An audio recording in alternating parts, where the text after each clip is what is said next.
ఈ జనసేన కానీ అప్పుడున్న పిఆర్పిని కానీ ఈ రాష్ట్రంలో వాళ్ళ రాజకీయ ఉనికి లేకుండా చేద్దామని అప్పుడు రాజశేఖర రెడ్డి గారు అనుకున్నారు. ఈ రోజు జగన్మోహన్ రెడ్డి గారు కూడా అనుకున్నారు. అందులో భాగంగానే ఒంటరి గారండి, సింగిల్ గారండి అనేటువంటి మాటలు వాళ్ళ తాత జయజమ్మలు వచ్చినా సరే ఏ రాజకీయ పార్టీని కూడా వాళ్ళ వల్ల కానే కాదు విడదీయటం. ఎందుకంటే ఇక్కడ ఆంధ్రప్రదేశ్లో సంక్షేమం అభివృద్ధి రెండు సమపాలు వెళ్తా ఉన్నాయి.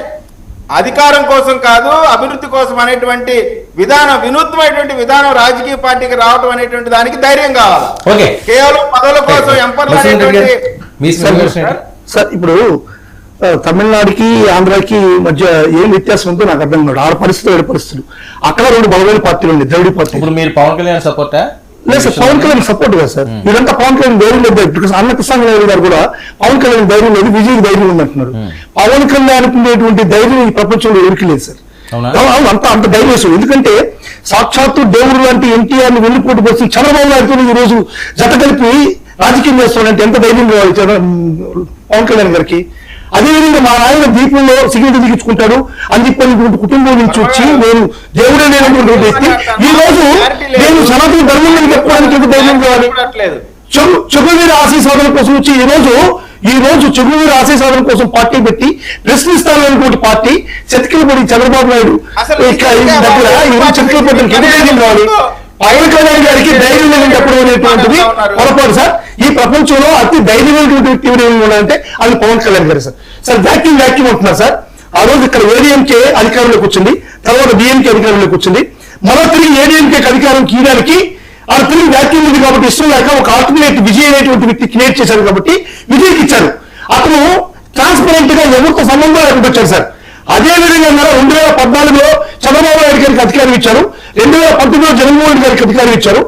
అదే విధంగా పవన్ కళ్యాణ్ విజయ్ మాదిరి ఆంధ్ర రాష్ట్రంలో కొనసాగుంటే ఖచ్చితంగా 2024లో పవన్ కళ్యాణ్ గారు ముఖ్యమంత్రి. ఇది జన సైనికులు ఎక్స్పెక్ట్ చేశారు సార్. జన సైనికులు బాధ ఏంటి, మన నాయకుడు ముఖ్యమంత్రి కావాలని. వాళ్ళ బాధను అర్థం చేసుకోకుండా వాళ్ళు తిట్టడానికి ఏంటి సార్. నిజంగా పాపం జన సైనికులకి వేరే మహిళలకి నా పాదాలు ఉన్నారు సార్. వాళ్ళు ఎప్పుడు కూడా అంత నిస్వార్థంగా వాళ్ళ నాయకులు ముఖ్యమంత్రి చేసుకోవాలనే ఉద్దేశంతో అనుక్షణం మాట్లాడుతున్నారు. కానీ పవన్ కళ్యాణ్ మాత్రం నియోజకవర్గాల్లో జన సైనికుల మీద వీర మహిళల మీద జరిగేటువంటి అన్యాయాలన్నీ కూడా తెలుగుదేశం పార్టీ చేసేటువంటి అన్యాయాన్ని అన్ని కూడా పక్కన పెట్టి నాకు ఇక్కడ సుస్థిరంగా ఉంది, నాకు ఇక్కడ ఇద్దరు జన సైనికులు ఉన్నారు, లోకేష్ చంద్రబాబు నాయుడు జన సైనికులు సార్. జన సైనికులతో ఈరోజు పరిస్థితి.